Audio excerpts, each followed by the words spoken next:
Crucial conversations, drivers for effective leadership. The theme of the ongoing 76th United Nations General Assembly is restoring hope in a post-pandemic world. Extrapolates on the necessity of relevant conversations in global leadership. In order to promote leadership and governance, there is a need for a common ground for agreements between class, race, and tribe for effective leadership. Being able to bring up issues and finding sustainable solutions to enhance peace and productivity should be the core for excellent leadership. That is, where conversations play a huge role. For efficacy and delivery, there are 5 elements of effective conversations. We have dialogue, clarity of purpose, fact, zero sentiments, open-mindedness, and agreement. Outcome of these conversations are largely dependent on structures and intent of the parties involved. Leadership without effective conversation is bound to be chaotic and biased in its administration. There is a rising need to embrace inclusiveness, to promote progress, and to achieve these avenues for effective communication must be created. Despite its effectiveness, there are unending examples of failed leadership which happened as a result of poor communication and zero dialogue. When leaders across the globe understand the role of conversations play in a good When leaders across the globe understand the role conversation play in good governance, then there will be a decline in failed delivery of quality leadership. Currently in Nigeria, there have been public outcry for the need of a national dialogue and possible referendum. This is evident from the Sorosoke saga to the need for constitutional review and to self-determination of nationals. These are in no way different from the national reform confab under the Olusegun Obasanjo-led administration, the rebrand Nigeria under the Musa Yar'Adua-led administration, and the national conference under the Goodluck Jonathan-led administration.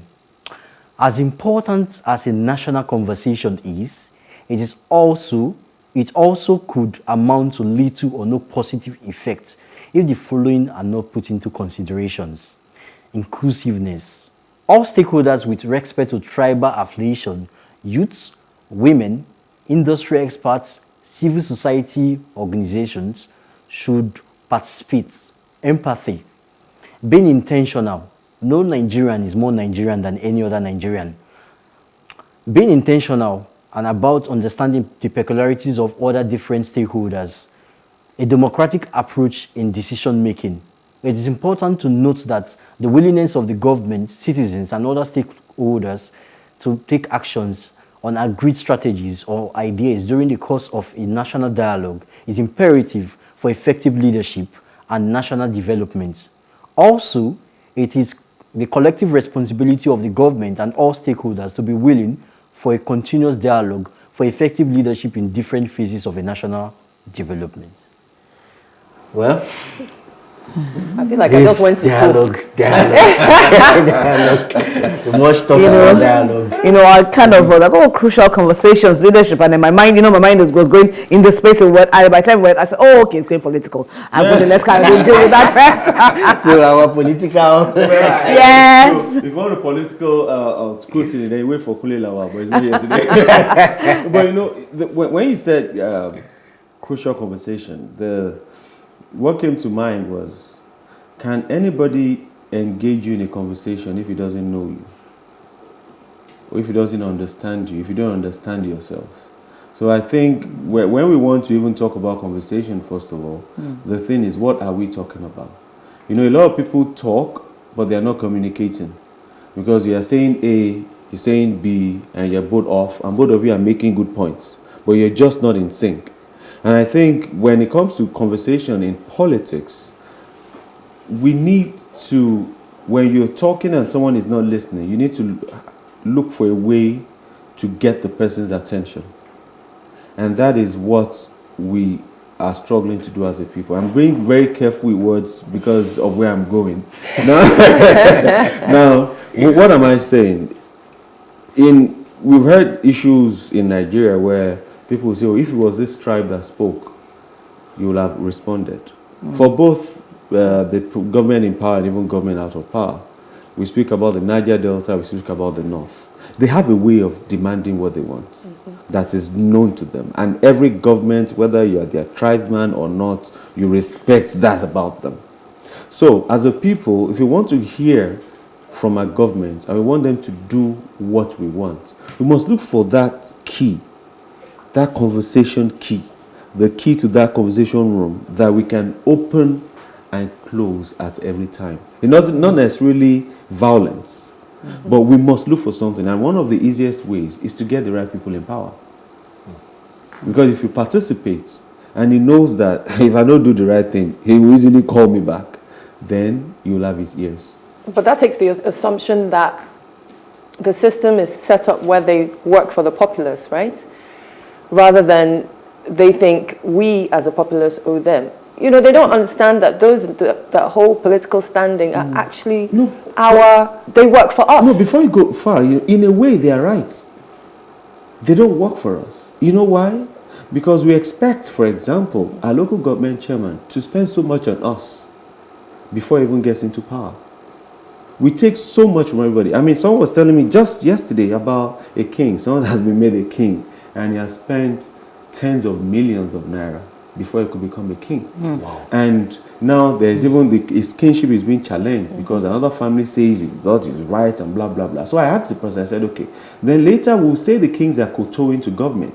The money is spent in becoming a king. Do you think you let that go? He needs to look for the money. Who did he give the money to? Some of us.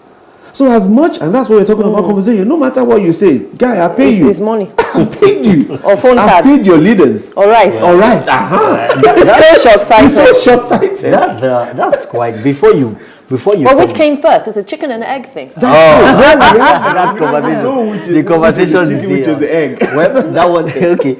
Actually, there's what we call clarity and empathy in conversation. You know, I'm not going to repeat or reiterate what one of our elder statesmen in Nigeria said that is causing a public uproar as regard to 2023 election. So, how can we as leaders or young persons or as a nation encourage empathic and open-minded conversation? I think Joyce will be in a very good position to speak on this as a communication expert. Thank you. The word is empathic, yes. Where we care about what the other person thinks, feels, and we can try to see things from their point of view. Until we get there, leadership in itself will not be effective. I am partisan. I belong to a political party. But I don't believe in opposition. You know why? The word in itself is divisive. The moment I come to you and I say I am opposing you, guess what? It's difficult for you to listen to me because I have created conscious resistance. So I would rather speak to you with empathy, knowing that we want the same thing, a better nation, a better country, better processes. So the question goes back to what is your intention, which you mentioned in your advocacy. What is the intention of the communication in the first place? What is the intention of the leadership? Is it to just fulfill a long time or long-term dream of achieving a political office, or to actually bring healing to the land? Intention, in my opinion, is all. When the intention is right, we will find ways to make it happen effectively. When the intention is wrong, everything will go bad. I think intentions of many leaders are questionable. Wow. That's a very powerful So depressing. One. Yeah, honestly. What's the intention of the person even who wants a leader? Is it because the person is your clansman? Is it the person you can have access to the person? So yes, intention of all of us, the followership and leadership, all of us. Wow. What's our intention? Why do we vote? Why don't we vote? Why intention. don't we vote? That's it. Anton, you have something to say? Well, I really do think that for me on this one, what I would simply say is that it is true. We do need to have crucial conversations to really drive effective leadership in Nigeria. We need help. We need to be able to have these conversations in corridors of power, and we need to have people who have the wherewithal to be able to discuss and bring solutions or ideas to the table. And so maybe we're already starting that by having this kind of advocacy coming up, and then hopefully they're going to listen and we're going to have change. All right, thank you very much. It's important we have conversations, inspired solution-driven conversations, empathic for national development, that would dare also collective peace, unity, and growth. Up next, we're having Tony to wrap up the show.